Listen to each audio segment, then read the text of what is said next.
My name is Sally Goble. I'm the head of quality at The Guardian, and I'm going to talk to you about not wrong long, is perfect software necessary in the world of continuous delivery?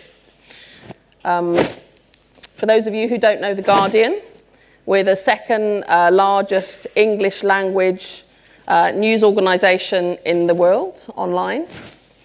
We have around 9 million visitors a day across all of our platforms, our website and our mobile news apps. We won a Pulitzer Prize in 2014 for our journalism, and we release our software around 100 times a day across all of our products and across all of our platforms. So when I say continuous delivery, that you can nitpick about it. We release rapidly around 100 times a day. So that's the kind of context of my talk today.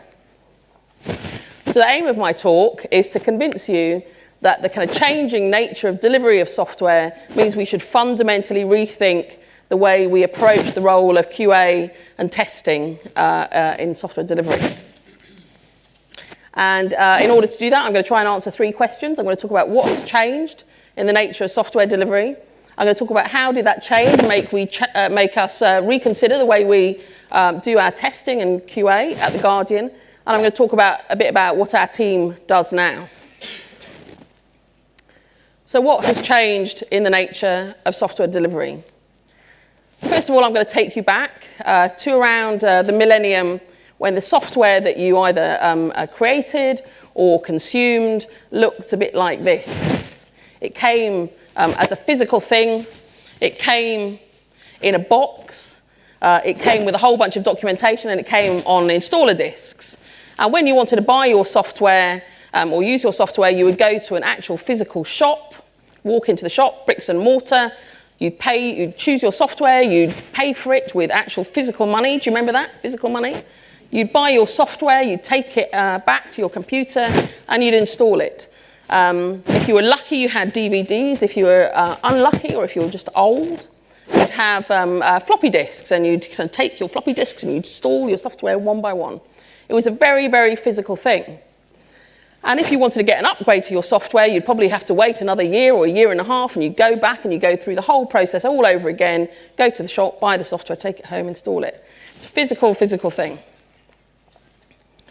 And your software had to be perfect as a consequence of this. Your software had to be fully featured. Your software had to anticipate the needs of its users for a year or so in advance. It had to anticipate the market. It had to work perfectly. It had to be bug-free.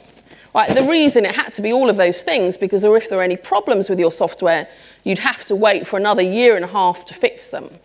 So the actual physical nature of delivery of your software meant that it had to be perfect. The non-negotiable rhythm of the delivery of your software required perfection. While we were busy at that time, around the year 2000, creating perfect software, something else was happening at the same time. The internet was happening. So in the year 2000, around 30% of the world's developed world, had access to the internet, but that was, dial-up internet. It was slow. Step forward in time to the year 2015, 2016. 80% of the developed world has access to broadband, fast internet. 3.2 billion internet users worldwide, and this has fundamentally changed the way that we can deliver and ship our software.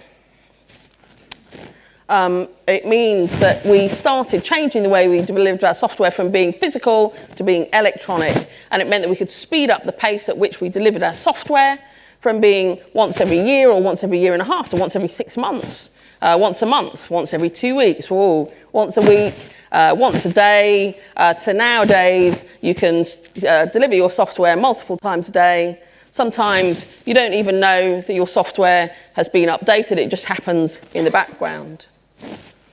That has a fundamental impact, as far as I'm concerned, on the way we develop our software.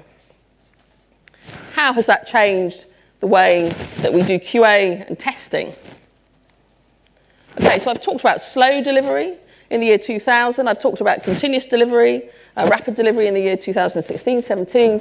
I'm now going to talk about how that has affected us at The Guardian. I'm going to take you back to the year 2010, when at The Guardian we were doing what we'd like to call fast-ish delivery.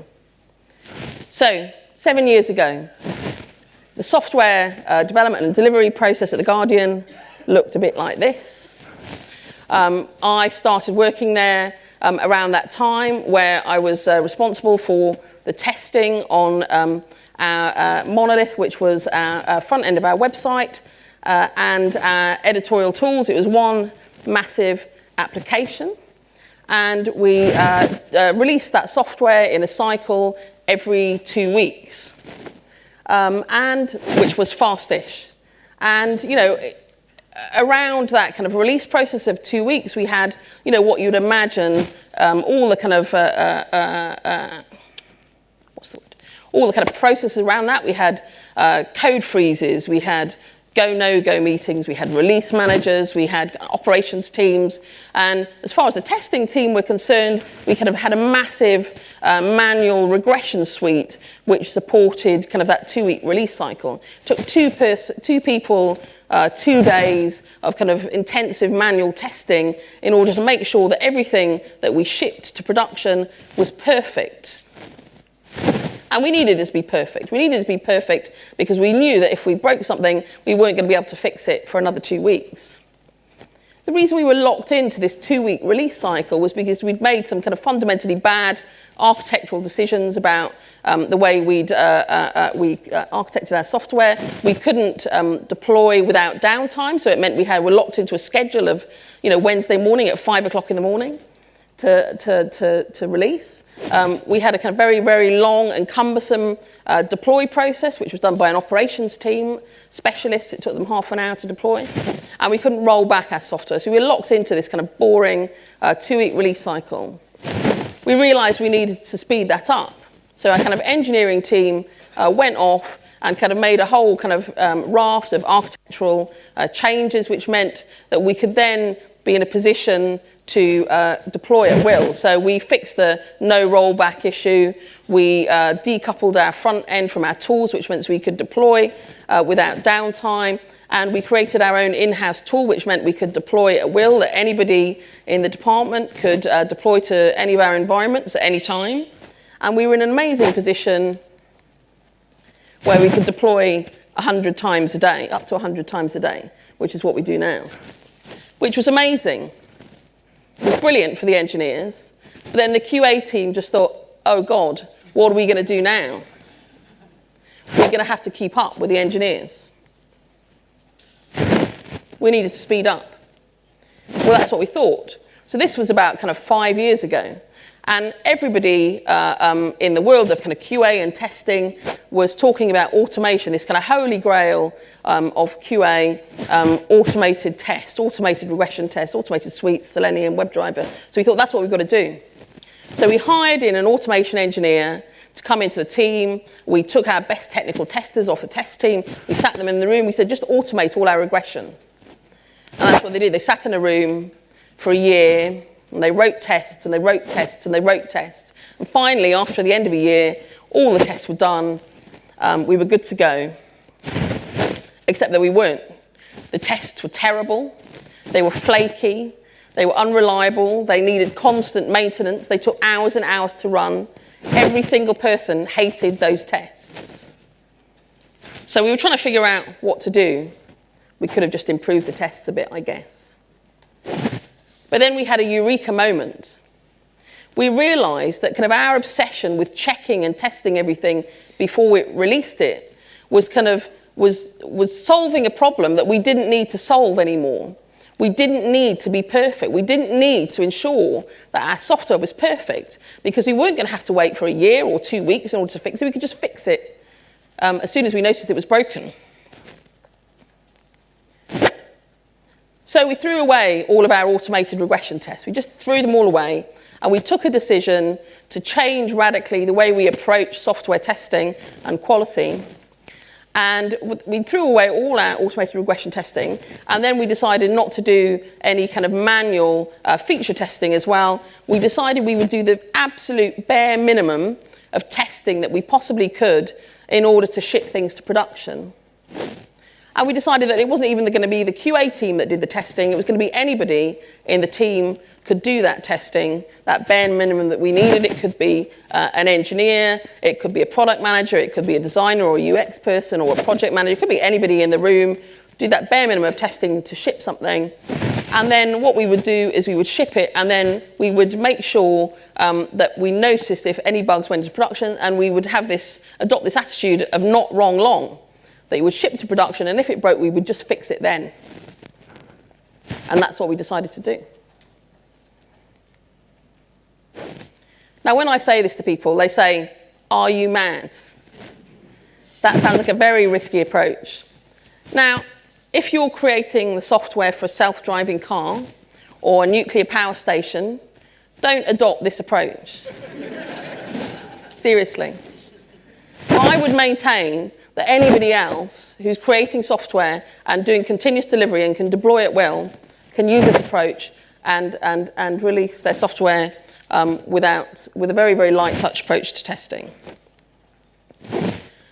Of course, in order to do that, you need to kind of be aware of the risks, and you need to kind of put a raft of techniques that you need to use in order to kind of shore that up. And we have this kind of toolbox of techniques that we use, and they're kind of well understood in the continuous delivery world, or I hope that they are. So we do single feature releases so that we can trace back if there's a problem to a particular commit. We use aggressive caching on the website of The Guardian. We're lucky to do that. We have feature flags or feature switches on all of our features, and we do canary releases if we have a particularly risky feature that we need to ship. And of course, we have a kind of standard suite of monitoring and alerting that the engineers put in place. And as well as that, we do, the QA team does its own very, very specific monitoring and alerting, and use other post-release techniques to ensure quality and to spot bugs in production. And we have extensive beta programs that we use. So that's kind of generally what we do. I'm going to talk about some specific things now that the QA team do in order to kind of guarantee quality of our products. So there's 12 of us. When we first started down this journey, everybody went, "Oh, you're throwing away automation, you're not going to do any testing, we'll all be unemployed, we'll be down at the job centre." But in fact, we've got a larger team now than we ever had then. And I'm going to talk about what we do. First thing we did was convinced ourselves and everybody else in the building that testing didn't equal quality. And it was ironic that we used to call ourselves the QA team, and all we did was testing. And now we really kind of live up to our name of quality engineers and QA team. So what do we do now? So I said that the first thing that we did was we kind of decided to distribute a responsibility for testing and quality amongst the teams, and that anybody in our product teams, in our development teams, could be responsible for testing. And what we wanted to do is ensure that everybody across the business started caring more about quality, and it wasn't just confined to the QAs and the QA team. So first of all, the obvious thing that we did was to create a whole bunch of dashboards for people within the development team, so that if somebody did want to do some testing, if they were deploying a feature to our website, they would know how to target the testing that they did do. So we have always, as QAs, used kind of metrics to inform our testing and have a risk-based approach. But we kind of made that very clear and available to everybody. So we had dashboards that told the number of browsers, top operating systems, top devices that our users were using, so that anybody in our product team would confidently be able to target testing that they did do. But we didn't stop with our development team. We wanted to work across the business as well. We had problems with ads on our website, for example, as every website does. And our commercial team had said to us, "Can you test these ads for us before they go live?" And we said, "No, you can test them yourselves. So what we did was we wrote an advertising principles charter that told our commercial team, or taught our commercial team, what the kind of technical specifications and the non-technical specifications for a good quality advert on our website would be, and we gave them the tools to be able to work out for themselves whether they were meeting those requirements. But we didn't stop with our development team and our commercial team. We wanted our journalists to also be involved in improving quality for our users. And this is a very good example of a tool that our team made. We had live blogs on our website, and they're kind of long form articles that get updated multiple times a day if there's a very important news story.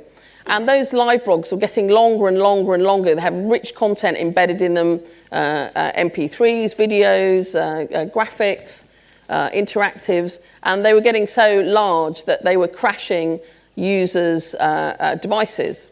And so we decided to create a tool that alerted that these live blogs were being too large. So what we did was we polled our API every hour. We got a list of all the live blogs that had been created. We sent them off to speed test, to speed curve to measure them, or page performance tool to measure them and alert if any of those pages were over a given threshold.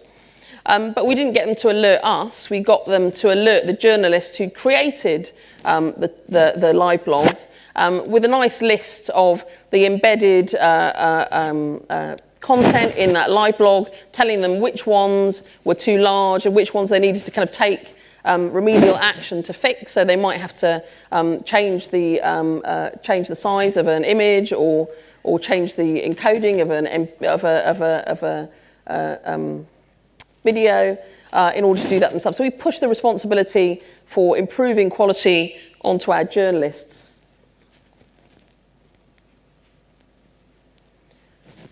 So the second thing in our campaign to improve quality was to kind of find problems in production before our users did.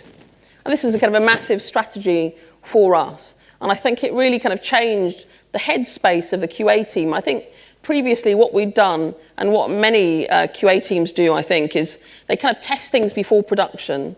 And, you know, it's funny because we always accuse people of throwing things over the wall. I think, you know, as QA teams, we test things in before they go live, and we just think, oh, I've tested, that's fine, good to go, throw it over the wall, into production, forget about it. We completely changed where our heads were because we weren't doing all the testing before production. We weren't confident that we tested everything and it was perfect. So we need to kind of change our focus to the production environment. Although also acknowledging that we would always, with this strategy, find bugs in production, we just needed to make sure that we were going to find them before anybody else did. So we kind of create multiple tools that help us do that. And those tools depend very much on the kind of product that the person who's in the QA team was working on. The first tool we created was in a product which we kind of only just launched, that was one of our kind of payment products or transactional products. But it wasn't being kind of used very much at the time, but we needed to have absolute confidence that when we did a deploy, that we didn't break that one critical path, which was, can I pay for something? Yes. So we created a tool that worked with our deploy system, that there was a post-deploy hook that triggered a test that ran in production, so a normal Selenium test that worked with our with tests in production, and then alerted us that that test had run successfully on every deploy. And it alerts us in GitHub so that the developer knows, because that's where our developers' headspace is. It alerts us in production, in GitHub rather, that the test has passed. And then when that product started getting more traffic, we changed from having a test that ran in production to now a snippet of code that when the deploy happens to production, we look in prod for the first live user who's created a transaction, and we notify on GitHub that one successful payment has been made. And as far as we're concerned, then that deploy hasn't broken that one critical path. The second product I'll talk about briefly is our editorial tools system. So that's the one, it's really the most critical product in all of our product suite, because if our journalists can't write stories and publish them, then we're not a news organisation. So the second tool we created was a synthetic monitoring tool that runs in production in a kind of hidden test part of the site that runs in prod. And it's a kind of a WebDriver test that is super reliable and super accurate, that runs and super fast, that runs every 2 or 3 seconds, 24 hours a day, and alerts us if there's a problem with our editorial tools. All it does is create an article and take it down from our website every few seconds, tens of thousands of times a day. And the idea with this tool is that it alerts us before our journalists, who are only sitting, kind of a few feet away from us, before they do. This third tool, I think, is a really interesting tool that we created in a very kind of slightly different environment. This is a tool that's created on our mobile apps. So they're kind of a slightly different beast in that sometimes it's it's not obvious when something's broken on your apps because of the kind of fragmentation of devices and operating systems.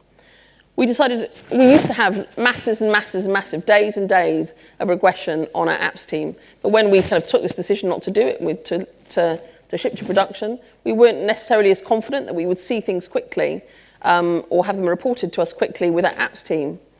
But we had massive amounts of data from our analytics tool, which we use for our business analytics, for our tracking tool. So we decided to kind of create a data map of our users' use of different features and map that from different operating systems and different devices. And we knew what normal would look like. So we knew how many users on any given day would be going through a particular path of a particular feature.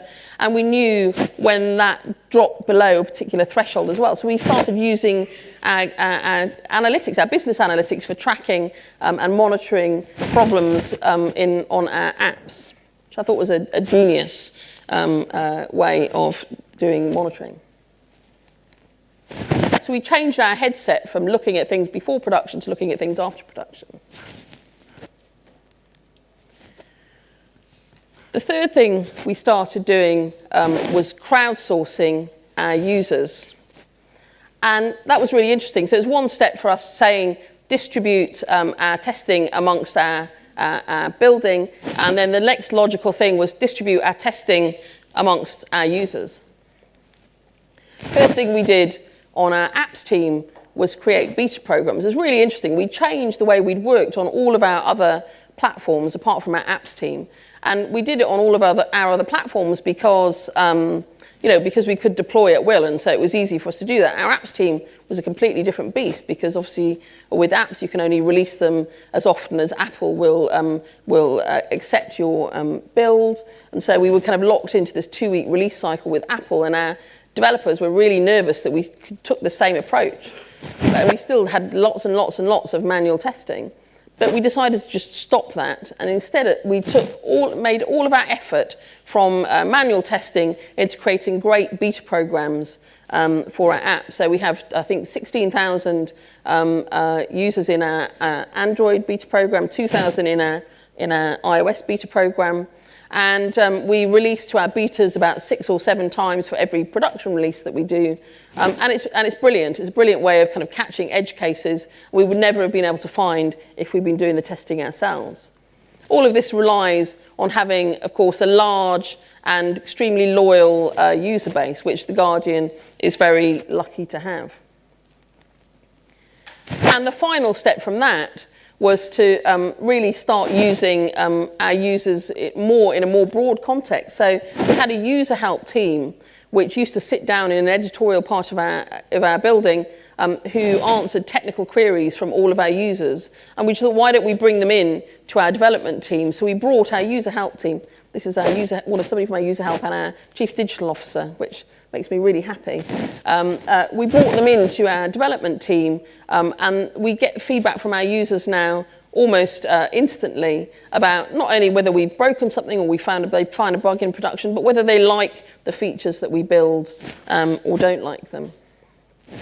The user help team go to stand-ups and planning meetings, and so they know just as well as anybody else in our development team what's coming around the corner.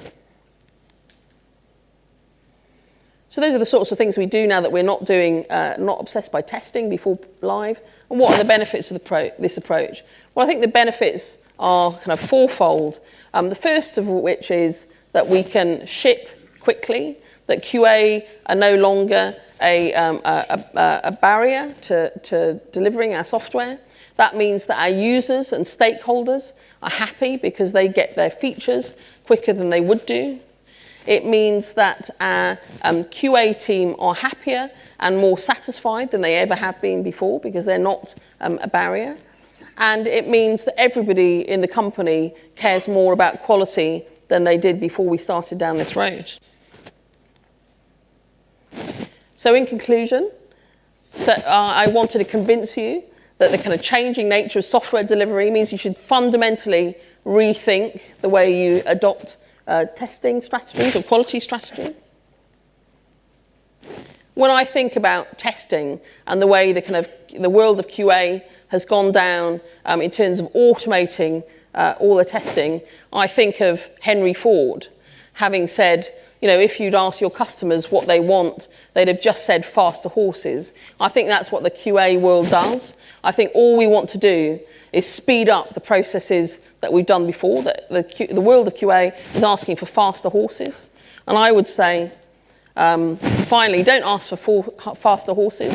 Reinvent the motor car. Do something completely different to keep up with the changing nature of software delivery. Thank you very much.